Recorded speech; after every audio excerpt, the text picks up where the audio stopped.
Assalamualaikum Neng, saya kali ini akan membahas alur cerita Donghua Star Martial God Technique. Sebelum ke alur ceritanya jangan lupa ya di like, subscribe dan komen. Jangan lupa tonton sampai habis. Selamat menyaksikan.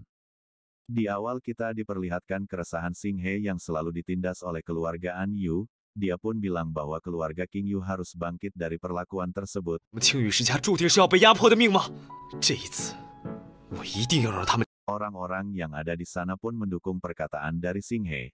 Kemudian Xing He pun berjanji bahwa dia akan memenangkan pertarungan melawan Zhao Yan, agar klan Zhao tidak dapat merebut kembali tambangnya. Kemudian Xing He pun bilang bahwa dia adalah murid dari wakil Dekan Su. Orang-orang yang mendengar hal tersebut pun langsung terkejut, karena Xing He dapat dilatih oleh wakil Dekan Su.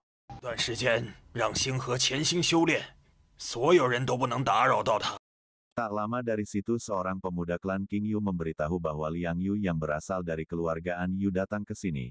Tujuan Liang Yu datang ke sini adalah untuk mencegah klan Zhao menekan klan King Yu. Namun ternyata Liang Yu terlambat, karena klan Zhao telah datang sebelumnya. 陈管家只是我们暗月世家区区一个外姓的管家而已，是嚣张，完全不把我放在眼里。我早就看他不顺眼了。 Lalu Xing He pun memberitahu Liang Yu bahwa klan Lin akan mengadakan sebuah kompetisi. Dan pada saat itu Xing He akan bertarung dengan Zhao Yan. Namun Xing He takut jika keluarga Zhao mengingkari janjinya. Kemudian Liang Yu pun akan membantu Xing He agar keluarga Zhao tidak mengingkari janjinya. 人情，以后有要我帮忙的地方，你尽管说。哥实在太客气了，那我们就一言为定。 Tak lama dari situ Liang Yu pun menyuruh bawahannya untuk memberikan hadiah biji-bijian untuk klan King Yu. 天哪，这么多粮食都是给我们的！ 真不愧是暗月世家，这多谢了。哼，半个月之后就先走了。啊，星河，这些粮食怎么处理？都分给族人们吧。哎，星河， Di sini ketua klan memberitahu Xing He bahwa ada sebuah danau di puncak gunung kota Lin yang digunakan untuk berlatih.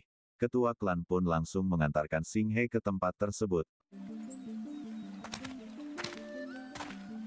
这里就是蓝里湖，湖上总共有30有小，有些小岛甚至。 Setelah ketua klan menjelaskan tentang danau tersebut, Xing He pun memakai kekuatannya dan ternyata kekuatan bintangnya merespon danau tersebut. 湖中心被一种奇怪的力量笼罩，我们经。 Tak lama dari situ muncul seorang wanita aduhai yang berasal dari klan Lin. Dia bernama Yin Er.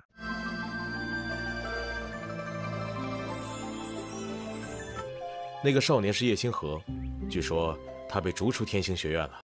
Di sini seorang ketua-ketua klan Lin mencoba untuk menghina Xing He karena dikeluarkan oleh akademi.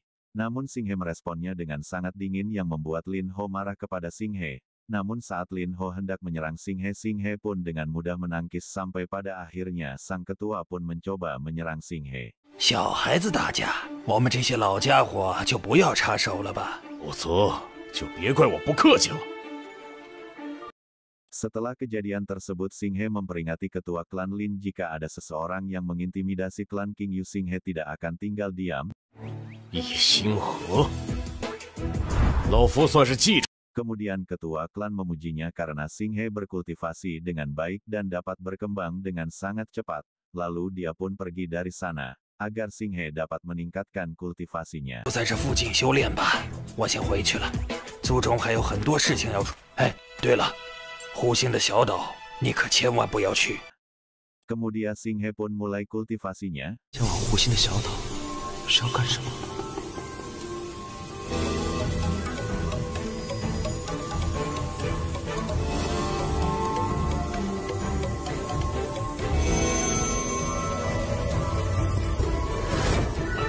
这片湖竟如此神奇，修炼进度就练了一会儿，修为就有了提升。 Namun saat ia sedang meningkatkan kultivasinya tiba-tiba dia melihat sebuah percikan cahaya yang ada di dalam danau tersebut, sehingga membuat ia kepo dan langsung menyelam ke dasar danau, untuk mengetahui apa yang sebelumnya telah ia lihat, dan ternyata ia menemukan sebuah kerang dan mutiara yang sangat besar.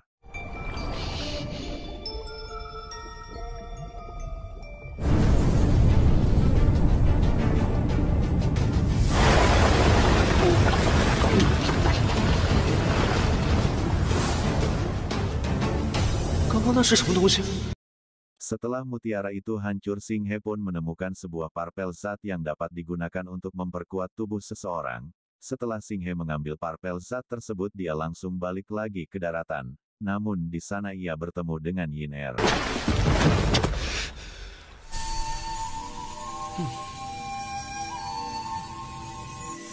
听说半个月之后的比武招亲，你也要参加。 Yin Er pun memperingati Singhe agar dia menyerah saja, karena dengan kekuatannya yang sekarang ia tidak akan dapat mengalahkan Yin Er.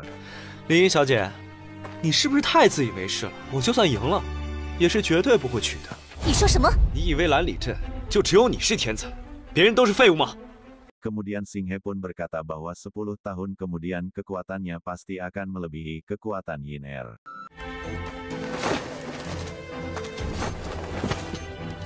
Singkat cerita, kompetisi yang diadakan di kota Lin pun telah dimulai. Orang perwakilan dari klan Lin pun memberikan sambutannya untuk orang-orang yang hadir di sana. Para bangsawan pun datang untuk memenangkan kompetisi tersebut, karena orang yang dapat mengalahkan Yin Er akan menikah dengannya. 很多世家为了家族的地位，都要将女儿嫁。安雪颜在天恒世家是这样。 Aturan kompetisi ini adalah setiap orang memiliki satu kesempatan untuk pertandingan. Jika keluar arena maka dianggap kalah. Serta jika mengalahkan semua orang yang ada di sana, mereka berkesempatan untuk mengalahkan Yin Er. 我宣布，比武现在开始。 Pertarungan ronde pertama pun dibuka dengan Lin Ho melawan orang yang tidak dikenal. 林浩，别来无恙啊！不知就来会会你。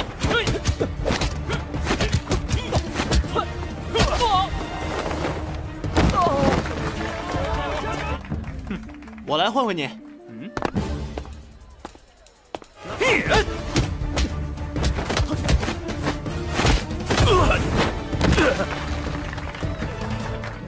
还有没有人敢上来啊？哎，这个不错哎。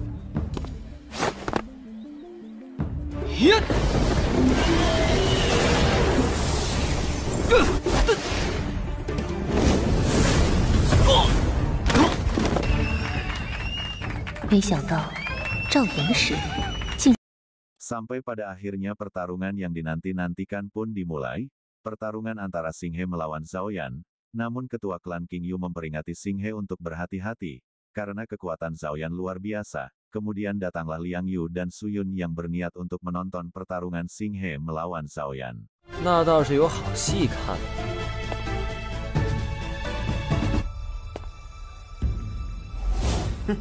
叶星河，既然这样，那我就出手了。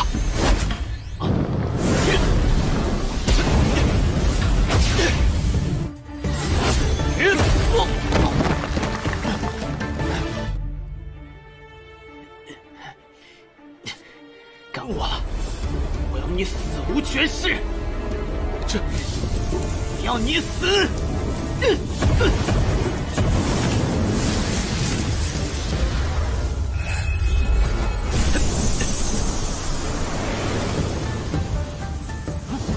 不好意思，刚刚我也没有全力呢。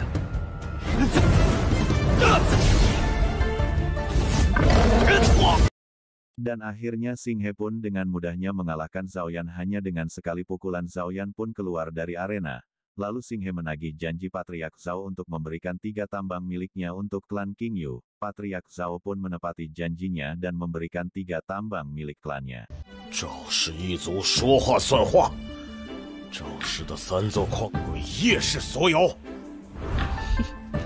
既然如此，3座矿山我就卖给你了。至于价钱，你看着。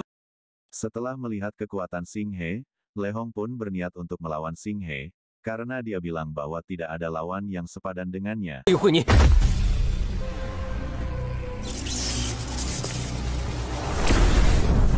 弄清楚一件事情，我对林氏家族的林音没有兴趣，但我不是为了他。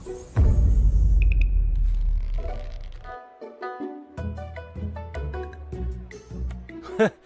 Setelah Singhe menjelaskan bahwa dia tidak bertarung untuk Yin Er, dan akhirnya pertarungan Singhe melawan Lehong pun dimulai.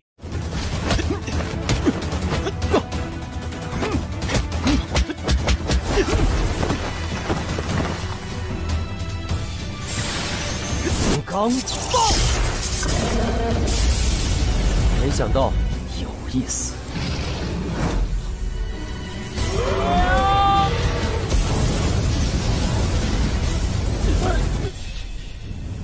不愧是龙武强者，竟连还 Kemudian Xinghe mengaku kalah oleh Lehong, karena Xinghe tidak mau melanjutkan lagi pertarungannya.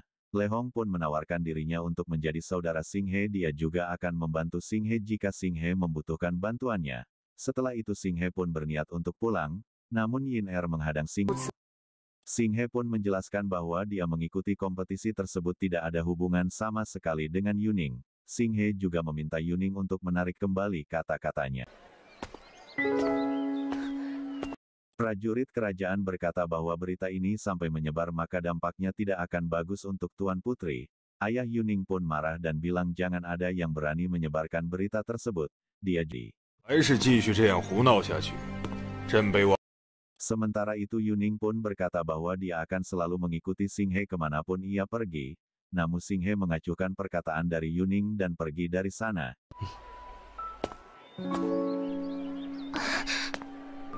Yin Er pun mengakui bakat yang dimiliki oleh Xinghe dan akan membuat Xinghe mengerti akan perbedaan kekuatan antara Yin Er dan Xinghe. Dan akhirnya alur cerita film Star Martial God Part 5 pun berakhir. Dan bagaimana kelanjutan alur ceritanya ditunggu ya di part ke-6.